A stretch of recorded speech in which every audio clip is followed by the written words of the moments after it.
राम राम जी, क्या हाल चाल है थारे। थारा फिर तो स्वागत है थारे अपने YouTube channel Haryana army official पे।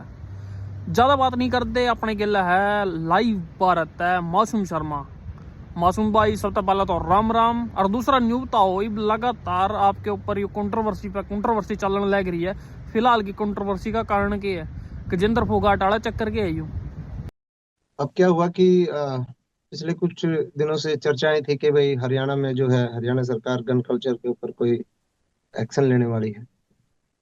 अ, जितने भी गाने बनते हैं जिनमें बदमाशी का जो मतलब जिक्र है, उस हिसाब से जितने भी बदमाशी के गाने हैं उनको डिलीट या मतलब ये नहीं था कि डिलीट करेगी। तो हमें ये था कि आगे इसके ऊपर कोई कार्रवाई होगी, आगे बढ़ना बंद हो जाएंगे। तो एकदम से एक कोई नोटिफिकेशन नहीं, कुछ कोई किसी प्रकार का कोई हमारे पास कोई लेटर नहीं आया और एकदम से कुछ गाने डिलीट डिलीट क्या बैन कर दिए गए, जो कि यूट्यूब पे हैं अभी भी, लेकिन इंडिया में बैन है कुछ लिंक। तो उनमें से 9 गाने जो हैं बैन किए गए। 9 गानों में से 6 गाने मेरे अकेले के थे और जो 3 गाने वो एक एक अलग अलग आर्टिस्ट और उनके थे। उनके अलावा हरियाणा में कम से कम ये लगा लो हजारों गाने हैं जो गन कल्चर के ऊपर हैं, और बहुत सारे आर्टिस्ट ऐसे हैं जो मेरे पैरेलल मतलब काम कर रहे हैं और अच्छा काम कर रहे हैं इंडस्ट्री में। तो उनके गाने डिलीट नहीं हुए, तो मुझे लगा कि मेरे को टारगेट किया गया है कि मेरे अकेले 6 गाने 9 गानों में से डिलीट किए हैं, और बहुत सारे आर्टिस्ट ऐसे हैं जिनका एक एक गाना भी डिलीट नहीं। तो तो मैंने लाइव आके मैंने बातचीत की, तो मुझे लगा कि इसमें किसी एक आदमी का हाथ हो सकता है कि वही, क्योंकि देखिए अमूमन ये होता है कि किसी भी बड़े राजनेता या बड़े किसी अधिकारी के पास इतना वक्त नहीं होता कि वो मतलब यूट्यूब पे जाके गाने देखे कि भाई किसी भी किस गाने में गन कल्चर है, किस गाने में क्या है, किस गाने में क्या नहीं। तो मुझे लगा कि जिस भी आदमी की उन्होंने जिम्मेवारी लगाई होगी, उन मतलब कहीं ना कहीं मुझे टारगेट किया गया उसके द्वारा। तो लोग भी ये चीजें लग रहे हैं कारण कि मासूम शर्मा कल्ला टारगेट होने लग रहा। आपने क्या लगा कि आप कल्ले टारगेट होने लग रहे, बल्कि 3 बंदे के और भी तो गाने डिलीट हुए हैं। मेरे ख्याल से पूरी इंडस्ट्री मेरे साथ आई है इस मुद्दे पे, सभी लोग मेरे साथ खड़े हैं। कुछ लोगों ने तो कहा भी है कि भाई अगर हमारे मतलब मेरे गाने भी बदमाशी के हैं तो मेरे गाने डिलीट ना किए और मासूम भाई के किए। तो कुछ लोगों ने बोला भी है लाइव आके, और बहुत सारे कलाकार मेरे साथ आए हैं इस मुद्दे पे। तो ऐसा किया गया है पक्षपात। गजेंद्र फोगाट वर्गे कई बंदे तो न्यू लग रहे कहने की इस पर तो करोड़ रुपया इन्हें की दिक्कत अगर इसके 4-5 गाने डिलीट हो गए। इब पिछले दिन आप एक इंटरव्यू में न्यू भी लग रहे थे कहने की आपने ज्यादा दिक्कत है, आपने इतनी ज्यादा स्ट्रगल कर रहा है कि बड़ी मुश्किल है इस मुकाम पे पहुंचो।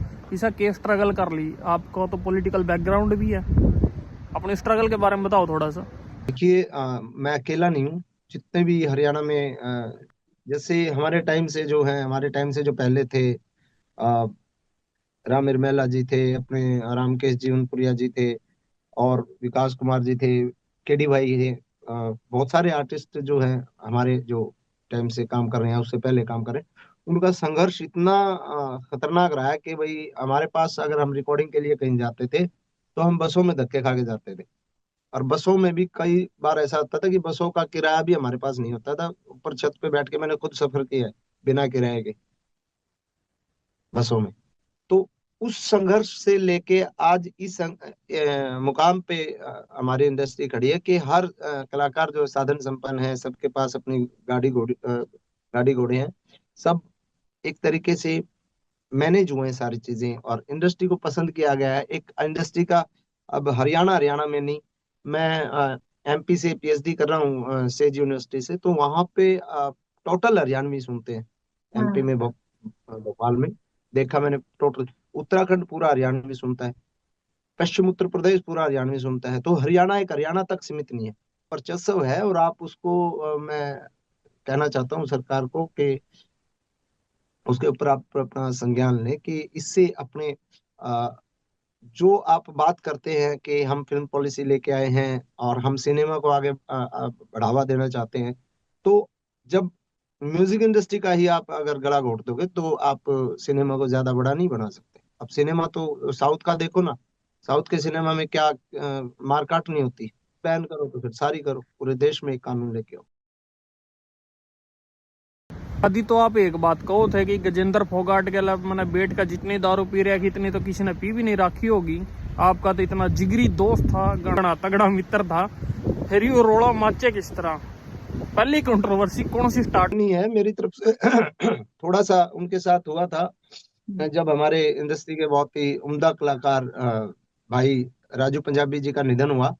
उस वक्त ये लगा लो मैं थोड़ा इमोशनल होके, क्योंकि उस वक्त ये गया नहीं तो इसने एक लेटर भेजा था, तो उस तरीके से, क्योंकि अपने हरियाणा में ऐसा नहीं होता हम किसी की मौत के ऊपर हम एक पत्र जारी करें कि भाई मुझे संवेदना है इस चीज की। तो वो चीज मुझे इसकी गलत लगी थी, और उसको लेके मैंने उसको बोला था कि ये गलत है। उस टाइम से फिर इसने पता तो ही।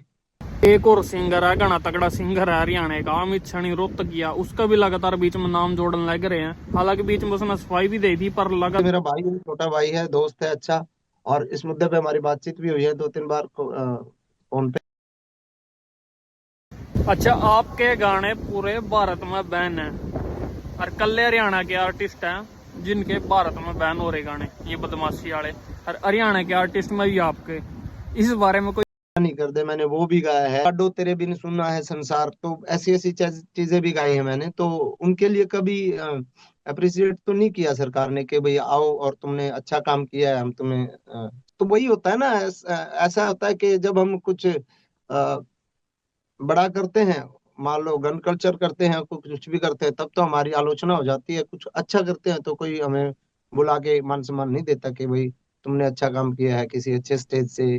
और कलाकार के पास सब चीजें हैं, सब साधन संपन्न है, सब कुछ नहीं होता है कि आप 2-4 हजार रुपए की सैलरी किसी आर्टिस्ट को प्रोत्साहन के रूप में दे देते हो। तो आंखों में चलता है कलाकारों का अच्छा चल रहा है काम धंधा, ऐसी बात नहीं है, बस एक मान सम्मान होता है कि सरकार कम से कम जो अच्छा काम कर रहे हैं उनको तो। आजकल सबसे ज्यादा चर्चा में आपकी बंदूक बन रही है, लगातार रीला में भी लग रहे हैं देखना, आपकी बंदूक का गान लग रही है। लोग न्यू कहेंगे जिस तरह पोस्ट गेरो रील बनाओ उस बंदूक गिल है, हथियार गिल है, और ऊपर तो हथियार वाले गाने भी, कि आने वाली जनरेशन पे, यंग जनरेशन पे उसका गाना तगड़ा असर पड़ा है। इस बारे में कोई खास विचार है, या फिर वही बात है कि पंजाबी गाने सुन सका था, हिंदी गाने सुन सका, एनिमल फिल्म देख सका, पुष्पा देख सका, पर फिर भी फर्क सिर्फ हरियाणवी गाने पे पड़ा? सीधी सी बात है ना, अगर कोई सरकार अगर आप कोई भी वेपन रखते हो तो किस लिए होता है वो? सरकार द्वारा एक आपके पास लाइसेंसी गन है, आप उसको अगर अपने घर पे संदूक में रख के जाओगे तो फिर क्या फायदा, लेके रखिए भाई वो। वैसे तो कलाकार का एक एक गाने के लिए इतना ज्यादा लगाव हुआ, इतना ज्यादा जुड़ाव हुआ है। आपके तो एक नहीं दो नहीं लगातार 6 गाने डिलीट हुए, आपने तो कोई कोर्ट केस ही नहीं कराया, केस करके अपने गाने वापस ले, क्यों इतने झंझट में पड़ रहे हो? क्या होता नहीं कि वैसे गाने तो आ भी जाएंगे, कोई बड़ी बात नहीं है, मैं कोर्ट केस करूंगा तो आ जाएंगे गाने। लेकिन मैं चाहता नहीं, मैं ये चाहता हूं कि अब ये जो मिशन सरकार ने शुरू की कर ही दिया, तो अब इस मिशन को आगे बढ़ाओ। मैं नहीं चाहता अब वो वापस आए, कोई बात नहीं, हमारा नुकसान हो गया, अब वो आ भी जाएंगे तो जो एल्गोरिदम जो होता है एक जो सर्चिंग, जो सर्चिंग भी नहीं कहेंगे उसको, जो एक तरीके से एक ग्राफ होता है ना, जो एक गाने का ग्राफ चला हुआ होता है और फिर वहां से डिलीट होने के बाद वो ग्राफ दूसरी जगह डाइवर्ट हो जाता है, तो उससे कुछ बेनिफिट होने वाला भी नहीं है।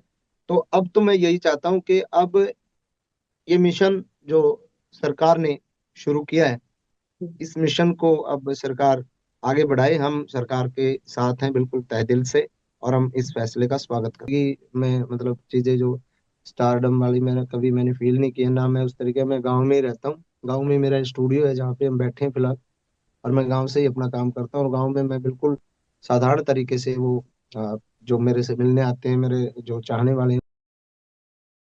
गाया खटोला, आपके छोरे ने भी खटोला गाना गाया, रील उसकी इतनी ज्यादा वायरल हुई, क्या वो भी आने वाला छोटा मौसम थरमा बन सकता? तो बस वैसे उसकी मैं प्रैक्टिस करवाता हूँ थोड़ी थोड़ी, कोशिश कर रहा हूँ कि वो सीखे कुछ। तो वो वैसे मजाक मजाक में एक दिन वो गा रहा था कि गा के सुना रहा था, फिर मैंने कहा चल स्टूडियो में रिकॉर्डिंग कर।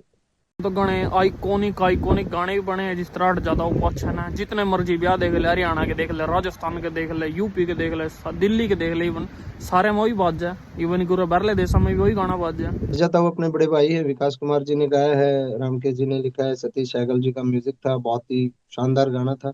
और उसके बाद मेरे भी गाने आए, कोठे चढ़ ललकारो, हमारे गाँव में एक पटोला तू, जो मैंने गाए, और वो आज भी बजते हैं। तो वही है ना कि धीरे धीरे इंडस्ट्री चेंज हुई, धीरे धीरे चीजें हमने चेंज होते हुए देखा है इंडस्ट्री को, कि भाई कहाँ से हम कहाँ तक आए। अब उसी बात को लेके तो थोड़ा दुख है कि कहाँ से हमने शुरुआत की थी, कैसे हम पहले प्राइवेट ट्रैक हमारे पास नहीं होते थे, हम पुराने ट्रैकों पे ही काम करते थे। आज हम इतने बड़े लेवल पे इंडस्ट्री खड़ी हुई है, अब उसके ऊपर ये संकट आया है, तो इसी बात का दुख है। जब बाहरले देशों में बैठे लोग एक चीज जानना चाहें कि ये जिस तरह आपके गाने बैन हो गए भारत में, और इतना ज्यादा आपका धक्का लग गया कि गाने बदमाशी के बंद तो नहीं हो जाएंगे, क्या ये मासूम शर्मा चुप बैठ जाएगा या उसके और भी ज्यादा इस तरह उभरते हुए गाने आवेंगे? अभी आज ही एक गाना रिलीज हुआ है मेरा, डंडा देनिया, एक गाना है, वो आज ही रिलीज हुआ है। उसका ऑडियो मुकेश भाई ने लिखा है, मुकेश जाजी ने, और मैंने उसको गाया है। तो ऐसे प्रोजेक्ट तो आते ही रहते हैं। मेन बड़ी जो है, मेरी 2 फिल्में आ रही हैं, तो उनमें से एक तो 100% शूट हो चुकी है, एक 95% शूट हो चुकी है। उसका एक म्यूजिक ट्रैक हमारा बजता है, रोमांटिक, तो वो हो चुका है। मासूम शर्मा भाई अपने चैनल हरियाणा आर्मी ऑफिशियल पे इंटरव्यू देने खातर बहुत बहुत धन्यवाद। ये पूरा घनी बैल चालन लग रही, आवाज की क्वालिटी थोड़ी सी डाउन आवेगी, और बहुत बहुत धन्यवाद सारे भाई का, आपका भी धन्यवाद। जयराम जी की जय भारत, जय हरियाणा, जय हिंद। धन्यवाद जी, शुक्रिया।